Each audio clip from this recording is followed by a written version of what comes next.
Hello everyone, welcome to channel. तो इस video में हम पढ़ेंगे थ्रोम्बोसिस के बारे में। Thrombosis examination point of view से बहुत ही इंपॉर्टेंट क्वेश्चन है और यूजुअली लॉन्ग आंसर में पूछा जाता है।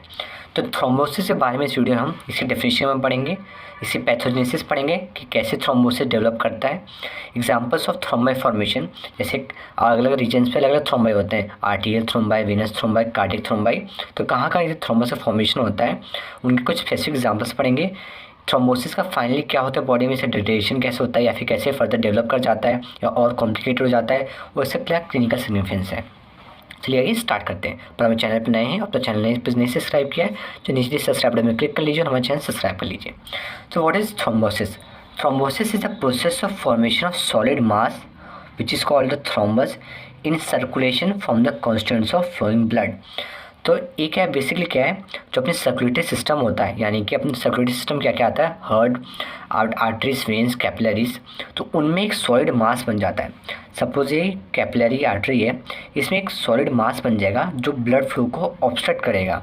ठीक, तो बेसिकली उसकी फॉर्मेशन को, इस सॉलिड मास को हम बोलते हैं थ्रोम्बस, जो कि अपने सर्कुलेटरी सिस्टम में फॉर्म होता है। इसके फॉर्मेशन के प्रोसेस को हम बोलते हैं थ्रोम्बोसिस।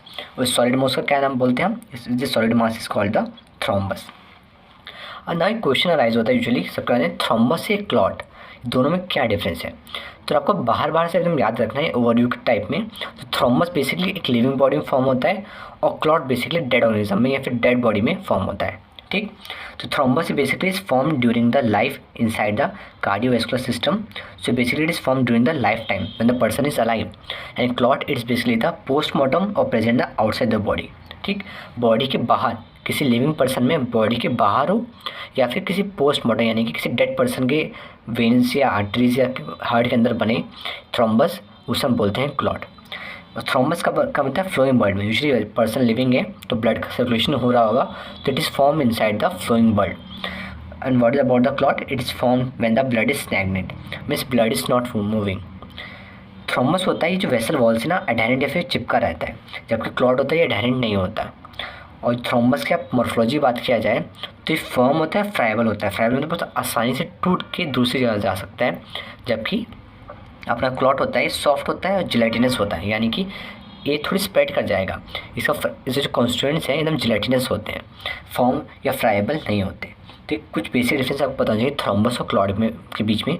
और ओवरव्यू के हिसाब से थ्रोम्बस लिविंग बॉडी बनता है इनसाइड द बॉडी, क्लॉट क्या होता है outside the body, living body में या फिर किसी डेड पर्सन में जो अपना थ्रोम्बस का फॉर्मेशन हो रहा है। ठीक, उसे हम बोलते हैं क्लॉट।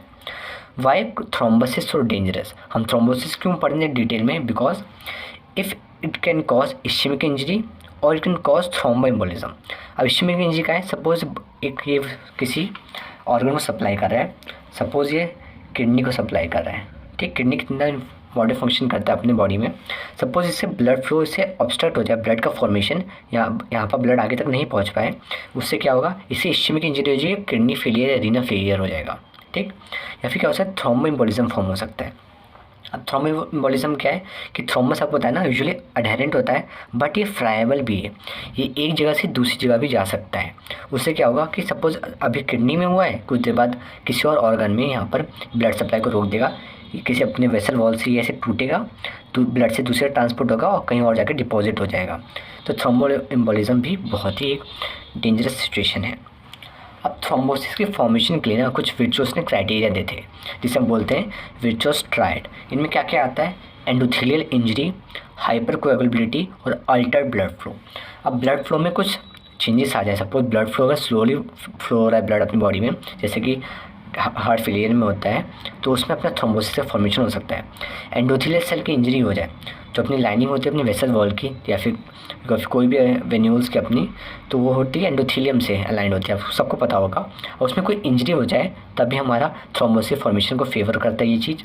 या फिर हाइपर कोगुलेबिलिटी हो, यानी कि कोगुलेशन के प्रोसेस जो है कुछ ऐसी डिजीज़ में बढ़ जाता है, जैसे किसी कुछ फैक्टर्स की कमी हो जाती है, तो आगे हम देखेंगे अभी डिटेल में। अब हम देखते हैं इसकी पैथोजेनेसिस। तो बेसिकली इंट्रोडक्शन था हमारे थ्रोम्बोसिस के बारे में और क्यों हमें इसके बारे में पढ़ना है। अब देखते हैं कि थ्रोम्बोसिस के फॉर्म कैसे हो रहा है। ठीक है, वर्चुअस ने बताया था कि 3 इंपॉर्टेंट क्राइटेरिया क्या क्या है, एंडोथेलियल सेल इंजरी, हाइपर कोएगुलेबिलिटी और अल्टर्ड ब्लड फ्लो। पर एंडोथेलियल इंजरी हो रही है ना, ये बहुत सारे फैक्टर्स की वजह से हो सकती है और कुछ और फैक्टर्स होते हैं जो इसको हेल्प कर सकते हैं। तो हम बेसिकली सबसे स्टार्ट करेंगे एंडोथेलियल इंजरी से। तो एंडोथेलियल इंजरी से आपको क्या हो रहा है, हमारा थ्रोम्बोसिस हो रहा है। मतलब जो नॉर्मल एंडोथेलियम हमारी बॉडी में वो क्या करता है, थ्रोम्बोसिस फॉर्मेशन को रोकता है। तो कुछ बेसिक फंक्शन देते हैं जो इंटैक्ट एंडोथेलियम का होता है, जिसकी वजह से थ्रोम्बोसिस फॉर्मेशन हमारी बॉडी में नहीं होता। वो क्या क्या है, जो हमारा इंटैक्ट एंडोथेलियम होता है, it protect the flowing blood from thrombogenic influence.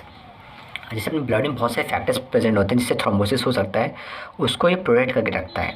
ठीक, सपोज अपने ये एक वेसल वॉल है, यहाँ पर एंडोथेलियम प्रेजेंट है, यहाँ पर सब एंडोथेलियल में जो कुछ कनेक्टिव टिश्यू में कुछ ऐसे फैक्टर्स होते हैं जो कि थ्रोम्बोसिस फॉर्मेशन करा सकते हैं।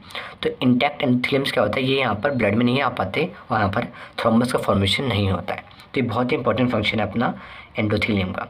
दूसरा क्या है, ये एंटी थ्रोम्बोटिक फैक्टर्स भी सेक्रेट करती है, जैसे कि थ्रोम्बोमोडुलिन, एडीपीएस, पीजीआई2 या फिर टिश्यू प्लाज्मोजन एक्टिवेटर।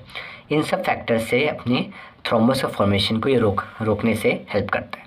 ठीक, पर इसमें कुछ और ऐसे फीचर्स होते हैं जिससे थ्रोम्बोसिस को फेवर कर सकता है। ये क्या क्या, कुछ ऐसे फैक्टर्स भी सेक्रेट करता है। सपोज यहाँ पर एंडोथेलियल सेल इंजरी हो गई बगल वाले सेल में, ये सेल इंटैक्ट है पर बगल में इंजरी हो गई, तो कुछ ऐसे फैक्टर्स जो अपना इंटैक्ट एंडोथेलियम है, ये कुछ ऐसे फैक्टर्स सेक्रेट करेगा जिससे यहाँ पर थ्रोम्बस का फॉर्मेशन हो जाए। वो फैक्टर्स कौन कौन से हो सकते हैं, थ्रोम्बोप्लास्टिन, वॉन विलिब्रेंट फैक्टर और प्लेटलेट एक्टिवेटिंग फैक्टर। ये सब फैक्टर्स भी अपना एंडोथेलियम, एक इंटैक्ट एंडोथेलियम सेक्रेट कर सकता है। ठीक, तो सपोज कोई एंडोथेलियल इंजरी हुई, इससे क्या हुआ, जो अपने सब एंडोथेलियल एक्स्ट्रा सेलुलर मैट्रिक्स है, जैसे बताया है, सपोज यहाँ पर सब endothelial extra cellular matrix present है, ये लीक आउट हो जाता है अपना ब्लड में, वेसल्स में आ जाता है, उससे आपका थ्रोम्बोजेनिक इफेक्ट शो हो जाता है और कोगुलेशन में हेल्प करता है। ठीक, ये हो गया एंडोथेलियल इंजरी से अपना थ्रोम्बोसिस कैसे हो रहा है पैथोजेनेसिस में। दूसरा है रोल ऑफ प्लेटलेट्स। अब प्लेटलेट्स बहुत ही इंपॉर्टेंट फैक्टर प्ले करते हैं अपना थ्रोम्बोसिस होने में। कैसे कैसे, इसमें कुछ स्टेप्स आते हैं। सबसे पहले platelet adhesion, platelet release reaction और प्लेटलेट एग्रीगेशन। ये आपको तीनों में बहुत ही डिटेल में बताऊंगा कैसे है। ठीक, ये हमने पहले भी अलग डिस्कस किया हुआ है, फिर हम दोबारा डिस्कस करें। यहाँ पर सपोज एक यहाँ पे प्लेटलेट है और ये अपना एंडोथेलियम यहाँ पर रप्चर हो गया है, तो अपना सब एंडोथेलियल जो स्ट्रक्चर्स हैं ईसीएम वहाँ पर एक्सपोज भी हो रहा है यहाँ पे। तो बेसिकली एंडोथेलियल इंजरी से भी यहाँ पर कोगुलेशन, थ्रोम्बोसिस फॉर्मेशन में हेल्प हो रही है। उसके अलावा जो अपना ये प्लेटलेट्स है, इसमें कुछ ऐसे रिसेप्टर्स प्रेजेंट होते हैं जिसे हम बोलते हैं ग्लाइकोप्रोटीन 1b रिसेप्टर। ठीक, और इंटैक्ट एंडोथेलियम प्रेजेंट होता है वॉन विलिब्रेंट फैक्टर। दोनों कंबाइन होते हैं, तो उससे क्या होता है, अपने प्लेटलेट के अंदर एक प्लेटलेट होता है, एक्टिवेट हो जाता है और कुछ ग्रेन्यूल्स को जो उसमें पहले से प्रेजेंट होते हैं उसको रिलीज़ करा देता है। बेसिकली दो टाइप के ग्रेन्यूल्स होते हैं। पहला होता है जिसे हम बोलते हैं डेंस बॉडीज़ और दूसरा है अपना अल्फा ग्रेन्यूल्स। दो ग्रेन्यूल्स आप देख रहे हैं, तो क्या हो सकता है, क्या हुआ, प्लेटलेट में क्या है, वॉन विलिब्रेंट फैक्टर, और एंडोथेलियम के पास क्या है अपना, प्लेटलेट के पास क्या अपना ग्लाइकोप्रोटीन 1b रिसेप्टर है, और यहाँ पर एंडोथेलियम के पास क्या है, वॉन विलिब्रेंट फैक्टर। दोनों कंबाइन होते हैं, उससे प्लेटलेट दो जाता है और इसके अंदर जो दो ग्रेन्यूल्स प्रेजेंट होते हैं वो रिलीज़ हो जाते हैं अपने ब्लड में। अब ब्लड में कौन कौन से ग्रेन्यूल्स रिलीज होते हैं, डेंस बॉडीज़ और अल्फा ग्रेन्यूल्स। जो डेंस बॉडीज़ होती हैं वो क्या होती हैं, उसमें क्या क्या रिलीज़ होता है, ADP, कैल्शियम, 5-HT यानी सेरोटोनिन और हिस्टामिन। आप जानते हैं ADP कैल्शियम कोगुलेशन में बहुत ही अच्छा हेल्पर करता है या फिर कोगुलेशन को प्रमोट करता है। अल्फा ग्रेन्यूल्स में क्या आता है, फिब्रिनोजन आता है, प्लेटलेट डेराइव्ड ग्रोथ फैक्टर आता है और थ्रोम्बोस्पोंडिन आता है। तो ये सब अपने बॉडी में रिलीज हो जाता है अपने सराउंडिंग ब्लड में। ठीक, तो ADP causes potent platelet aggregation. जो ADP डेंस बॉडी से रिलीज हुआ उससे क्या होता है, platelet aggregation leading the formation of A temporary haemostatic plug. तो यहाँ पर सपोज एक इंटैक्ट एंडोथेलियम है यहाँ पे, ठीक, यहाँ पर रप्चर हो गया सपोज, तो उससे क्या हुआ, अपना प्लेटलेट आया यहाँ पर अटैच किया वॉन विलिब्रेंट फैक्टर से, यहाँ के glycoprotein 1b receptor von Willebrand factor से आपके कंबाइन हुआ, प्लेटलेट एक्टिवेशन हुआ, फैक्टर्स रिलीज हुए, उससे क्या और आके यहाँ पर प्लेटलेट्स एग्रीगेट होने लगे। ठीक, इसे हम बोलते हैं टेम्पररी हीमोस्टैटिक प्लग, जो कि परमानेंट कब होगा, जब पूरा कोगुलेशन कास्केड पूरा चलेगा। ठीक, तो आपने पढ़ लिया प्लेटलेट एडिशन पढ़ा कैसे होता है, वॉन विलिब्रेंट फैक्टर कहाँ प्रेजेंट है, एंडोथेलियम पे, और ग्लाइकोप्रोटीन 1b रिसेप्टर किसमें प्रेजेंट है, प्लेटलेट पे। उससे प्लेटलेट रिलीज एक्शन हुआ, एक्टिवेट होने के बाद इसमें ग्रेन्यूल्स निकले और फिर उससे फाइनली क्या हुआ, ADP ने क्या करा दिया, प्लेटलेट एग्रीगेशन। तो ये स्टेप था रोल ऑफ प्लेटलेट्स में। नेक्स्ट है हमारा रोल ऑफ कोगुलेशन सिस्टम। अब प्लेटलेट का एडिशन होते ही ना बहुत सारे कोगुलेशन कास्केड स्टार्ट हो जाता है और जिससे क्या होता है, सॉलिड मास ऑफ फिब्रिन बन जाता है। ठीक, आपको हमें एक अलग टॉपिक है पूरा कैसे कोगुलेशन कास्केड होता है, तो हम सेपरेट डिस्कस करेंगे। तो अपन चैनल पर सब्सक्राइब कर लीजिए और बेल आइकन दबा लीजिए ताकि आपको आने वाली वीडियोज़ की नोटिफिकेशन मिल जाए। अब नेक्स्ट है अल्ट्रेशन ऑफ ब्लड फ्लो।